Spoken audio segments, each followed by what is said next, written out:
of the written literature in Afghanistan were produced by males. Most of the oral literature in Afghanistan is probably a product of women. The landais, as Spoon has shown, are not gendered. You cannot tell from a landai whether the speaker is male or female. And it's extremely important that women have contributed in an enormous way to this literature. The other thing, of course, is that women have all along in the course of creation of the history through the literature have been symbols of patriotism. Let's not forget the pride of Afghans at the Malalai, or their pride at reading the works of Azarguna or Nozo.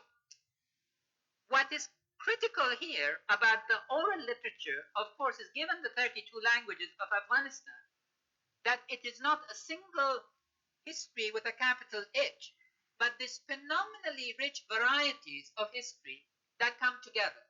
I still remember a song which was very much sung in our family weddings about the injustice of Abdurrahman, how he destroyed. And this is a song we sang at weddings. So an alternative history to the history of the state was continuously projected to oral literature. What has been enormously unfortunate, and here I want to come to some suggestions about the future, we have no good record of the poetry that was produced after the first Anglo-Afghan War or the second Anglo-Afghan War, because there's very little that has actually been preserved. Oral literature goes. An issue to which I call the attention of everybody here, of course, is recording. We have been in a period of enormous productivity, especially in terms of oral literature, and especially in terms of the songs of the women, where their voice and their concerns are very evident. One of the things that I propose is creation of an oral archive to immediately start documenting the variety of experiences and voices about the war before it's too long. A second issue is equally important. That is, we need to remind the world of the genocide in Afghanistan. We need a museum of resistance. We need to document in full what has been done to the Afghan landscape and what has been done to the Afghan people. Not just that we are victims, but also because we have been conquerors. And this is important to create this. Photography would be extremely important. I'm delighted with the work that Haji Dawood and his associates have been doing, and it's extremely worthy effort and needs furthering because this would allow us to come back and retrieve a lot that is needed. The third thing that I would really want to call attention to in terms of foreigners helping Afghans help Afghans is in creation of textbooks. We need some of the best minds, women and men, to work on creating textbooks, school textbooks, elementary textbook, middle school, all the way for the children of the future. We have to figure both its symbolic structure and its method and process as learning. And last, where I conclude, is of course help in allowing us, in us taking part, to preserve our plurality. During this phase, we have acquired plurality, multiple voices. Let us not regress back to a level where censorship intervened continuously between the writer and the audience. Let us, for once, discuss our past, our present, and our future with respect to each other's opinion, without accusations, but in a free spirit, where we can settle the score of the past in order to build the United Nations in the future. Thank you.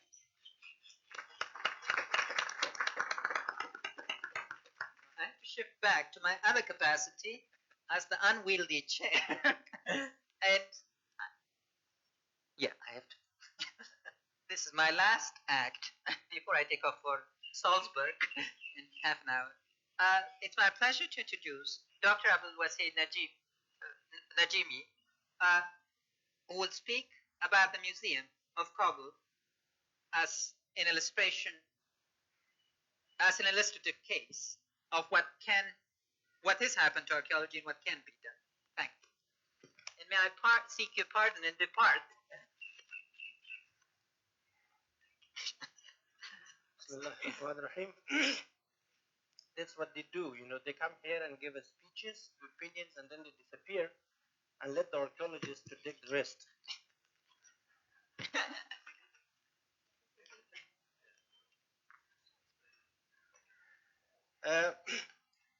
In this presentation, I'm not going to give you any solutions.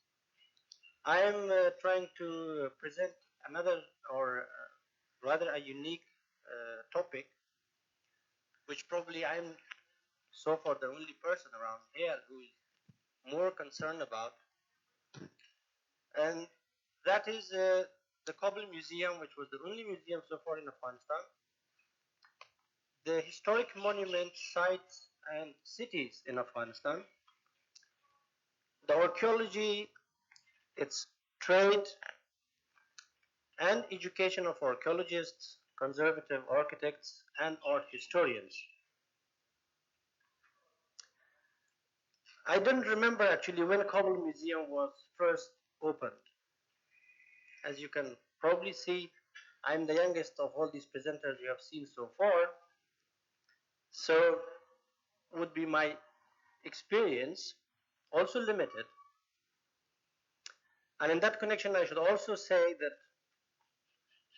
in contrast to most of the friends who express their sorrow missing Louis Dupree, I am the one who has unfortunately not met Louis Dupree. I knew his name when I was in the 5th class of Kabul University and doing a research in Istalef.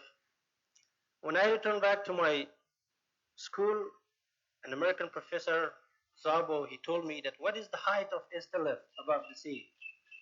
I said, I do not know, but the height of Istalef above the remaining ground is about 500 meters or 400 meters. He told me Louis Dupree writes it's 600 meters, and that was the first time as a young student I heard the name. And of course, I always kept it in my mind, especially when I later in Denmark did research and gathered material and read all the articles of both Louis Dupree and Nancy Hatch Dupree that were part of my resources. And I met Nancy actually last Christmas Eve in Anders' house. So you see, everything is very recent. And I'm grateful to her that she paid interest in my interests, and we talked a lot about these things, and now she has invited me to this presentation. Kabul Museum was located in an originally town hall building of 1920s, built in Darul Aman in the outskirts of Kabul at the time when Amanullah Khan laid out a new city for Kabul as capital. The building was not in reality fit as a museum, but in 1935, with James Hacken and all the way down when the archaeologists arrived and the French and the Italian Teddy Grew, they dug around and they found artifacts and moved them into museum. So that part was used as a museum, which probably the idea was that later on most of the buildings around there should be used as museum. But I have always questioned whether that location was actually a good idea or not, because that area has also been used heavily by military existence, and the original palace of Amanullah Khan has been used for ministries of defense, finance, works, etc., etc. As an outskirt for excursion, of course, it was a good location, but for security reason, it never was. And it was also like a showpiece only for those who knew about it. I, as a student, first went to see the museum in 1975 when I was in 4th class of architecture. And at that time, a professor of mine in Denmark was sent by UNESCO to design a new museum, and he chose a site, if you know Kabul, Ariana Hotel at the cross east of the palace. And taking the security in consideration, of course, that part was neither a most suitable position. Anyhow, that project has never been implemented. So what has happened since then, the museum has been visited by foreigners, by scholars, by people who were interested, but probably very few Afghans have visited. They had limited collections, of course, from the different period of Greco-Boudic, Kushans, also some from later uh, Ghaznavid piece from Lashkargah, some Ghurid elements, but that was all. And most of the collections were, of course, stored in a storeroom and hardly seen because usually the tawildar was absent. Lately, we read an article by Nancy Dupree, it's 2 years ago, and there were rumors in Kabul, and I even asked yesterday a friend who told me these rumors were true, and everybody in Kabul believed this. The things were being packed in 10 boxes and eventually shipped to Soviet Union. No documentation. And for that reason, of course, UNESCO started to send submissions. And last year, a friend of mine, Bruno from Italy, came and he went to Kabul. And he says that, yes, they are packing everything, but very systematically with a catalog number, everything in cotton, put in tin boxes. The tawildar is putting his signature on top, and these things should be stored somewhere. But where? There was an idea that it should be stored in the center of town, right where the palace is. He rejected the idea that actually it would be more exposed to danger. It's much better to be where it is, and actually it's better to be on the exhibition as they were.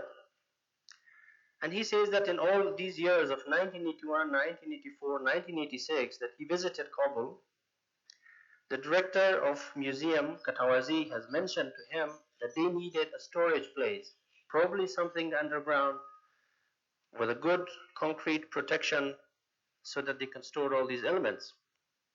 And he says that in April, March 1989, 50% of these collections were put back into boxes. And the operation was, of course, going on. What has happened to it today? Nobody knows.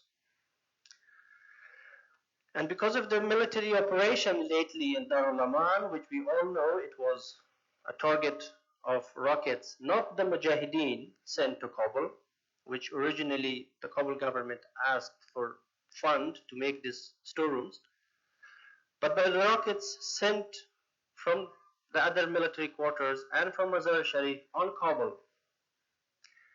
There's no doubt that if the palace in Darul Aman is damaged, probably the museum is damaged also. And probably most of these precious things are lost. Another thing which I would like to talk about is the monuments.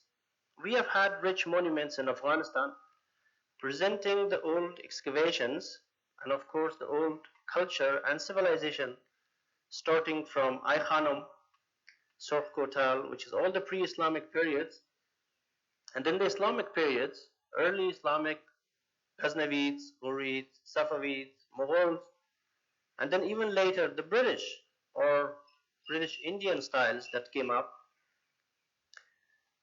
And the Department of Archaeology, which was sponsored by UNESCO and the government was very proud of, only looked after the super monuments, I should say.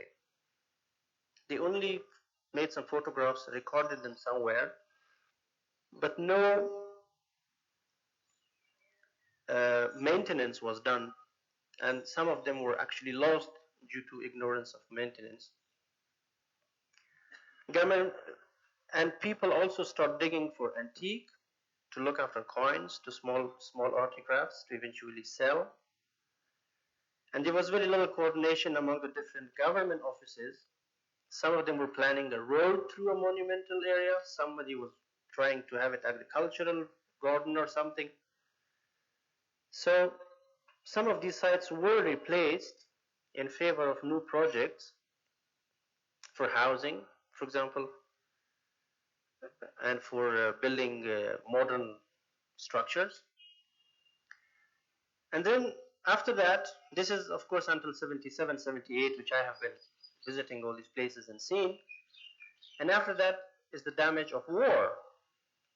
Most of these monuments were out of control of the government, and if they are located in between of a war zone, of course they were direct targets of artillery, and some of the monuments we have documented are even bombed by the common forces. For example, in Herat, one of the great minaret of the Shah Rukh Mosque from 1474 was hit by an artillery and fell down a few years ago. The Dome of Gawar Shad in Khorasan, the Dome of Gawar Shad in Herat were all bombed. The mausoleums of Shahzadaha, the very early Timurid structures, which was also restored by the Safavids, were gone due to bombardments. Kandahar is totally destroyed. Tashqurghan, the old city of North, is totally destroyed. And above that, most of these sites that are in the hand of the military forces are minefields. In Herat, the area around the minarets are all mined. Ghazni minarets, all mined. Hada in Jalalabad is all mined. And there have been there have been no maintenance, and all of them suffer, of course, due to the natural causes, lack of maintenance. And after that, what worries me more is the trade of archaeology.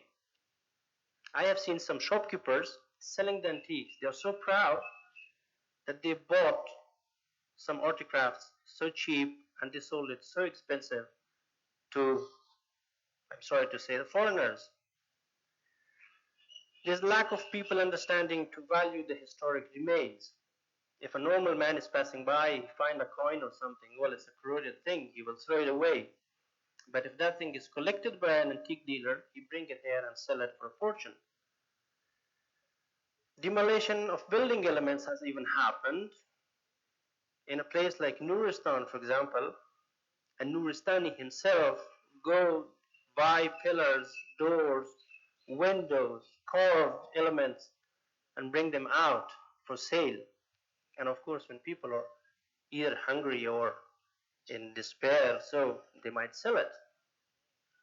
And that tradition is not existing any longer, that you can have a normal bari and he will produce you these carvings. Even in Pakistan, if you go to Swat, you find a lot of these historical antiques that are taken out of mosques, people's houses, and they are sold on the road. And if you go back to the place where they are taken from, the thing has been replaced with steel railings or concrete walls, etc. And because having the influx of refugees in Pakistan, of course, Pakistan became the market of all these trade. Things are brought from Afghanistan, especially from the neighboring provinces, into Pakistani market, which then either the foreign dealer come here or they have their routes and send them out. And the other thing which has a value, of course, for museums, for archaeology, for history, is the remains of the military captured items by the Mujahideen. All tanks, well, some of the tanks were, of course, sold complete, 100% okay. Some of them were destroyed. And we always have witnesses that people take normal gas cutters with them, welding instrument, go inside and cut these tanks into pieces and bring the steel and sell it here to Pakistani mills. Because that probably cannot be taken to Europe or other museums. So it makes this question interesting, that what is the role? Well, we know that Mujahideen as part of the public does not understand the value, or some of the Mujahideen as part of the public does not understand the value of these historic remains. But what is the role of all these Western collectors and museums and the scholars to safeguard? So therefore I come to the point of education. As I said, I'm probably the only one who's concerned with this, is because I know that I am the only architect who has studied in restoration and conservation. And I know only one engineer who has studied in Ecorome in the field of restoration. I knew in Afghanistan 4 people who were trained in Denmark as building technicians, and they helped a lot in restoration until 1977. And that's it. Who would eventually go into this action again to search for these remains, document these sites, and eventually go for maintenance and restoration? We of course need to train people, and these people should be trained in a most technical and scientific way. Well, I can't here propose that we should have scholarships to send them abroad, because I'm not sure whether they will return back or not. But I can at least hope that some of our Pakistani brothers in their institutes open positions, like here in the Institute of Archaeology, in the Institute of Urban Geography I just saw this morning. We have common sites or alike sites, Taxila, Takbahai, all these stupas in Khyber, Swat. They are very much alike to our pre-Islamic sites in Afghanistan. And the Islamic sites, of course, we have a lot in Pakistan, start from Multan, Lahore, and even Peshawar. The cities are also very much, the historic cities are also very much similar, where you can find all these things. But the question is, how can we raise the interest of the general people to value these things? If you take a walk inside the old city of Peshawar and be a little bit careful, and eventually put yourself in the shoes of that carpenter or the owner of those houses who were standing there, or eventually used the small chisels to make those wooden carvings, and today their children or grandchildren are careless because they have properties in Murray Hills or Pindi or Karachi, and all these houses in Peshawar are just empty and nobody even used them. And eventually how the resources should be channeled, where the funds should be found, and the literature and documentation and further survey missions, and who will be the corresponding institutes to assist. And to conclude, I asked Nancy yesterday that if tomorrow the weather is okay and you people are going to Khyber, I would like to have a stop at the Buddhist stupa to see what we can find. Thank you very much.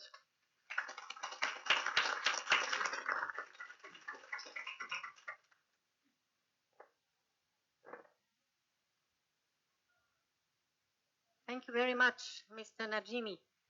It was a pleasure for me to hear about the Kabul Museum, because it is through the Kabul Museum that my husband and I went for the first time to Kabul. He was invited to be there to work as an advisor, and it is thanks his work in Kabul Museum that, coming myself from Tehran for the summer vacation, that we met and later we married.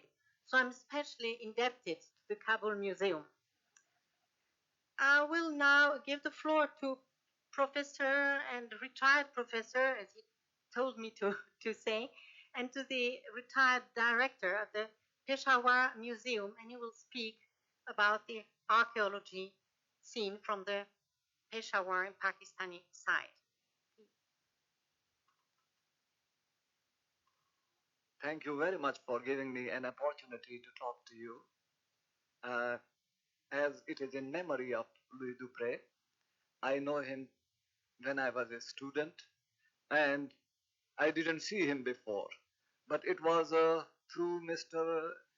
F.A. Durrani, who is now in Islamabad, that he gave me a tiny little book, A Guide to Kabul Museum, which was written by Mr. Dupree. So, and then later I personally met him, his contribution, you know him from all the angles, and my vision about this man is from another angle, that is archaeology. He was a great archaeologist, and he made a great contribution to the world of archaeology, especially about Afghan archaeology, and to this part of the world also.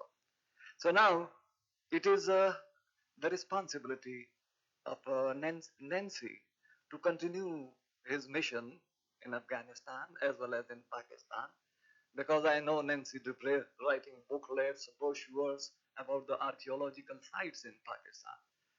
Now, I am pleased to see that this conference is being held in Peshawar, which is the way to the Central Asia. So Peshawar and Kabul, they are closely knit together. So when I was a student of history and archaeology in the University of Peshawar, we used to read one topic. They call it cultural zones of India.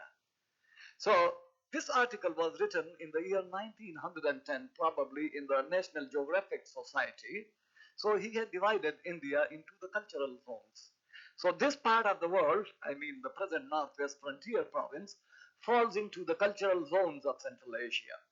So whosoever moves in the city of Peshawar, I mean particularly in the old city of Peshawar, he will physically he will feel as if he is in Peshawar, but mentally he will feel that as if he is in Central Asia. So in the same article, F.J. Richards had written that this part of the world was always stirred by political movements, by cultural movements. So whatever activity took place in Central Asia, so this part was always influenced, and he uses the word Peshawar as a transformer for passing on cultural and political currents from Central Asia to India and from India to Central Asia. So, inshallah, when there is a free and independent Afghanistan, such meetings will be held there too, and we would be coming more closer and closer.